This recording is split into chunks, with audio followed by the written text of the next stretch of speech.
Welcome to Cave of Adullam Ministries annual Bible reading plan. Join us daily as we dive into the Word of God. What are you waiting for? Let's begin. Numbers chapter 17 to 19, New King James Version. The burden of Aaron's rod. And the Lord spoke to Moses, saying, Speak to the children of Israel, and get from them a rod from each father's house, all their leaders according to their father's houses, 12 rods.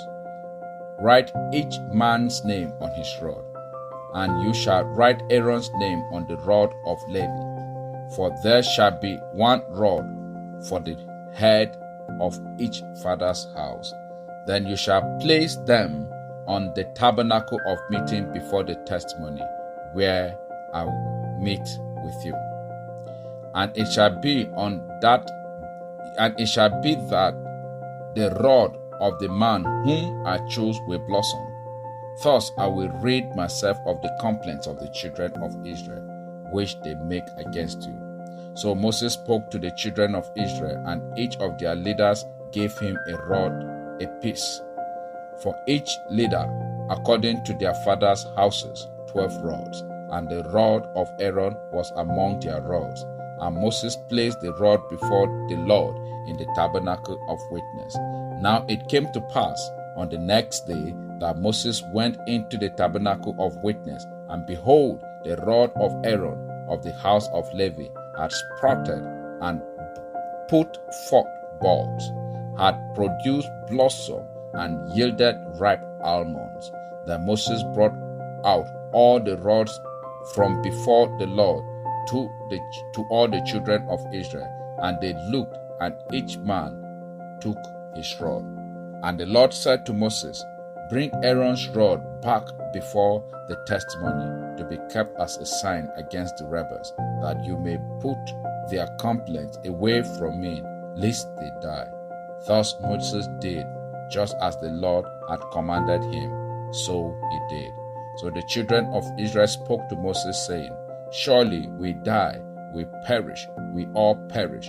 Whoever even comes near the tabernacle of the Lord must die. Shall we all utterly die? Numbers chapter 18.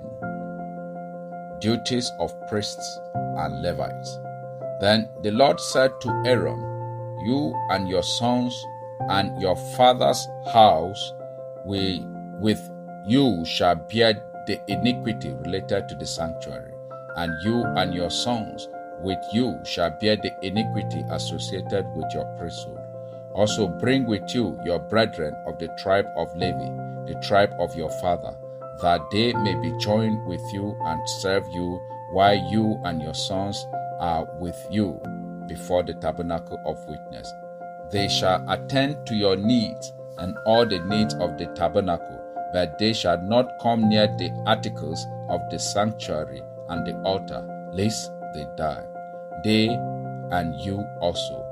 They shall be joined with you and attend to the needs of the tabernacle of meeting, for all the works of the tabernacle, but an outsider shall not come near you. And you shall attend to the duties of the sanctuary and the duties of the altar, that there may be no more wrath on the children of Israel. Behold, I myself have taken your brethren, the Levites, from among the children of Israel. They are a gift to you, given by the Lord to do the work of the tabernacle of meeting. Therefore you and your sons with you shall attend to your priesthood for everything at the altar and behind the veil, and you shall serve. I give your priesthood to you as a gift for service, but the outsider who comes near shall be put to death. Offerings for support of the priest.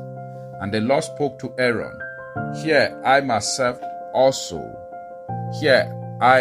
have also given you charge of my heave offering. All the holy gifts of the children of Israel I have given them as a portion to you and your sons, as an ordinance forever. This shall be yours of the most holy things reserved from the fire. Every offering of theirs, every grain offering and every sin offering and every trespass offering which they render to me shall be most holy for you and your sons. In a most holy place you shall eat it. Every male shall eat it. It shall be holy to you. This also is yours, the heave offering of their gifts, with all the wave offering of the children of Israel. I have given them to you, and your sons and daughters with you, as an ordinance forever. Everyone who is clean in your house may eat it. All the best of the oil, all the best of the oil, all the best of the new wine, and the grain, their first fruit, which they offer to the Lord, I have given them to you. Whatever first ripe fruit is in their hand, which they bring to the Lord, shall be yours. Everyone who is clean in your house may eat it. Every devoted thing in Israel shall be yours. Everything that first opens the womb of all flesh, which they bring to the Lord, whether man or beast, shall be yours. Nevertheless, the firstborn of man shall surely redeem, and the firstborn of unclean animal you shall redeem. And those redeemed of the devoted things you shall redeem when 1 month old, according to your valuation, for 5 shekels of silver, according to the shekel of the sanctuary, which is 20 gerahs. But the firstborn of a cow, the firstborn of a sheep, the firstborn of a goat, you shall not redeem. They are holy. You shall sprinkle their blood on the altar and burn their fat as an offering made by fire for a sweet aroma to the Lord. And their flesh shall be yours, just as the wave breast and the right thigh are yours. All the heave offering of the holy things, which the children of Israel offer to the Lord, I have given to you and your sons and daughters with you as an ordinance forever. It is a covenant of salt forever before the Lord, with you and your descendants with you. Then the Lord said to Aaron, You shall have no inheritance in their lands, nor shall you have any portion among them. I am your portion and your inheritance among the children of Israel. Tithes for support of the Levites. Behold, I have given the children of Levi all the tithes in Israel as an inheritance in return for the work which they perform, the work of the tabernacle of meeting. Hereafter the children of Israel shall not come near the tabernacle of meeting, lest they bear sin and die. But the Levites shall perform the work of the tabernacle of meeting, and they shall bear their iniquity. It shall be a statute forever throughout your generation, that among the children of Israel they shall have no inheritance. For the tithes of the children of Israel, which they offer up as a heave offering to the Lord, I have given to the Levite as an inheritance. Therefore I have said to them, among the children of Israel they have no inheritance. The tithes of the Levites. Then the Lord spoke to Moses, saying, Speak to the Levites and say to them, When you take from the children of Israel the tithes which I have given you from them as your inheritance, then you shall offer up a heave offering of it to the Lord, 1/10 of the tithe.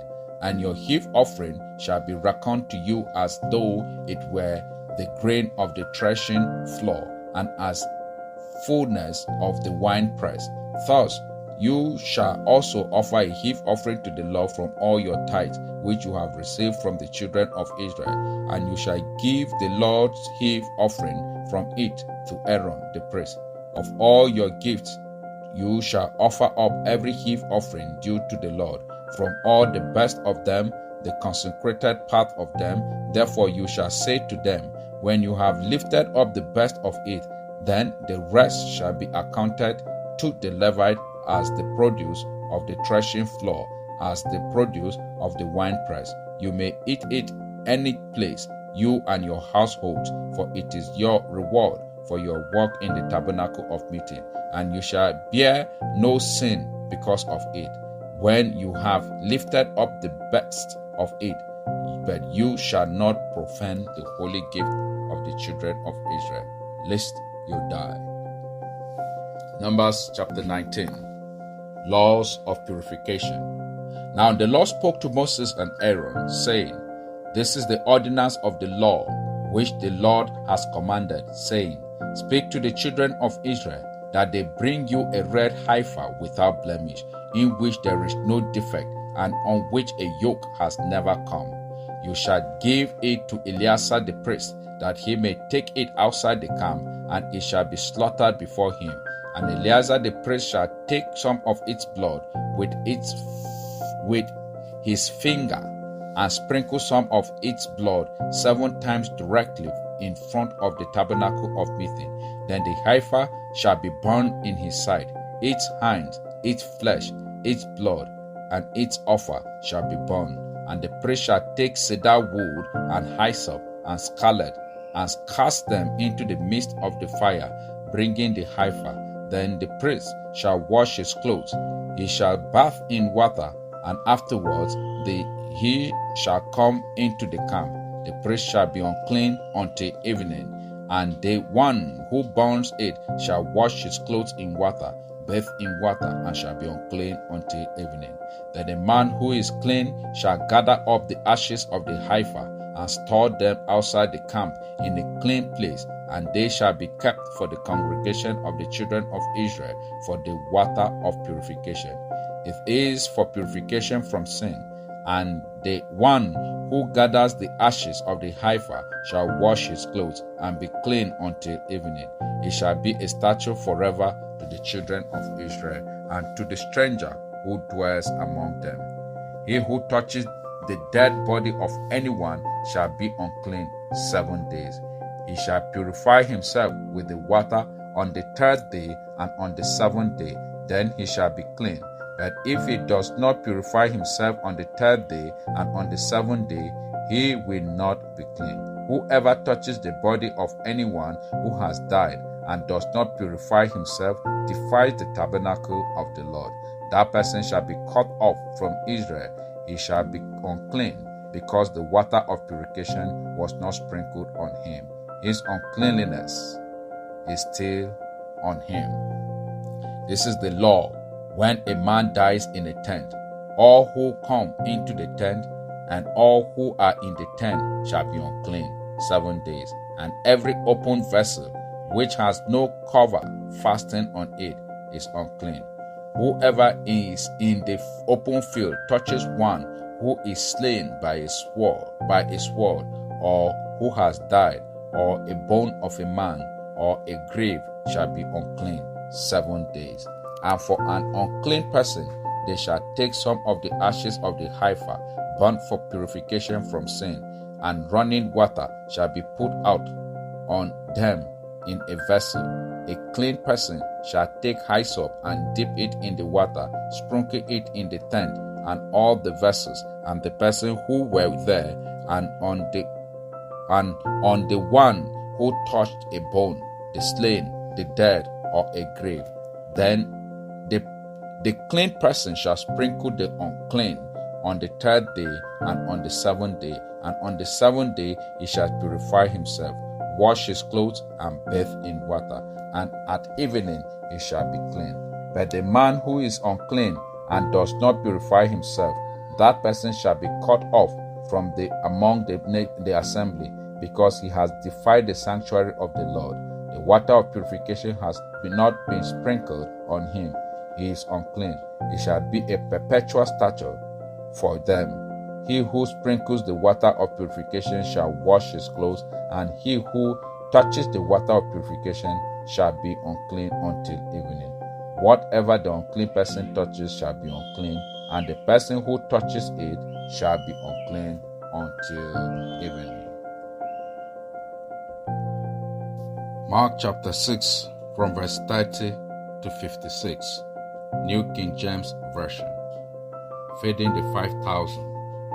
Then the apostles gathered to John and told him all things, both what they had done and what they had taught. And he said to them, Come aside by yourself to a deserted place and rest a while. For there were many coming and going, and they did not even have time to eat. So they departed to a deserted place in the boat by themselves. But the multitudes saw them departing, and many knew him, and ran there on foot from all the cities. They arrived before them and came together to him. And Jesus, when he came out, saw a great multitude, and was moved with compassion for them, because they were like sheep not having a shepherd. So he began to teach them many things. When the day was now fast spent, his disciples came to him and said, "This is a deserted place, and already the hour is late. Send them away, that they may go into the surrounding country and villages and buy themselves bread, for they have nothing to eat." But he answered and said to them, "You give them something to eat." And they said to him, "Shall we go and buy 200 denarii worth of bread and give them something to eat?" But he said to them, "How many loaves do you have? Go and see." And when they found out, they said, 5 and 2 fish. Then he commanded them to make them all sit down in groups on the green grass. So they sat down in ranks, in hundreds and in 50s. And when he had taken the 5 loaves and the 2 fish, he looked up to heaven, blessed and broke the loaves, and gave them to his disciples to set before them, and the 2 fish he divided among them all. So they all ate and were filled. And they took up 12 baskets full of fragments and of the fish. And those who had eaten the loaves were about 5,000 men. Jesus walks on water.